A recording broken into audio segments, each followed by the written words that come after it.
जोहार सानाम को रमेश और आपे पेले हो सानताड़ी न्यूज तेहेन मेना बो आंदोपुर जहाँ दो केंदुझर हनत रेनांग आंदोपुर सब डिविजन रे मिद सापड़ाव दुपुड़ुब हुई लेना और नोआ सापड़ाव दुपुड़ुब दो आंदोपुर ब्रांच आसेका होते तहेलना जहाँ रे दो अड़ीगान पीड़ पारगाना को साथे पीड़ कमिया कुमुट को सेटर लेना और नोआ सापड़ाव दुपुड़ुब इदी कतेद गे बो गपालमाराव को दो ओका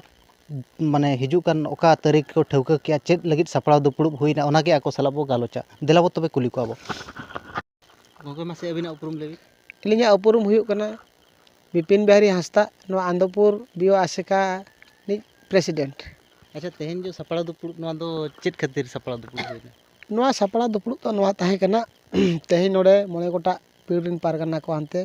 आर किछु गोटांग माझी को दुड़ुब काते नोआ सापड़ा दुपुड़ुब दोहयना नोआ दो हिजुक कान चांदो 29 तारीख जहाना मे मासो 29 तारीख मिटeng माझी पारगान को मिटि मिदुन हुयुआ और नोआ मिदुन रे दो अबो मुड़ुद तालमारिन गमके को हिजुआ ओना सावते नोडे तेहेन जहाँ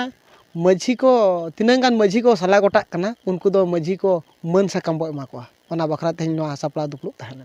अच्छा हिजुकान बैसाख कुनामी इदी कते चेद पे गपाल मारायना बांगा चे नोआ दो बांग पे गपाल माराव हिजुकान बैसाख कुनामी रदो अबो जहाँ नोआ पीड़िन जहाँ मेना बना धनय पीड़िन अली दो धनय पीड़िन कनाली आ नोआ दो अबो जहाँ नोआ अबो नोआ बिओ आसिका ऑफिस ना मणिगिरी ना मणिगिरी रे जावरा काते अबो ओने चीर बन ओटांगा हाँ चीर ओटांग काते अबो जहाँ नोआ गुरु महित बो मनावा। अच्छा नोंडे जहाँ बिन लई के दो नितो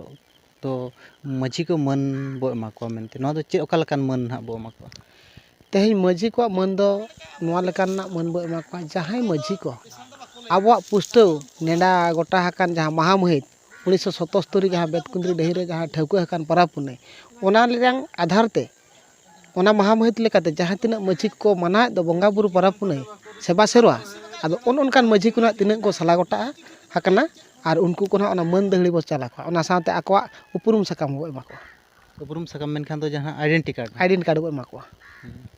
हिजुकान 29 तारीख ना पे एमा को हिजुकान 29 तारीख हिलो ले एमा को नले अच्छा ओना ओका जगह रे पे ठौका के ओना दो ना नितों जागा मन ठौका हकना आले हिजुकान नोआ हारबा टोला मेनते मिटeng को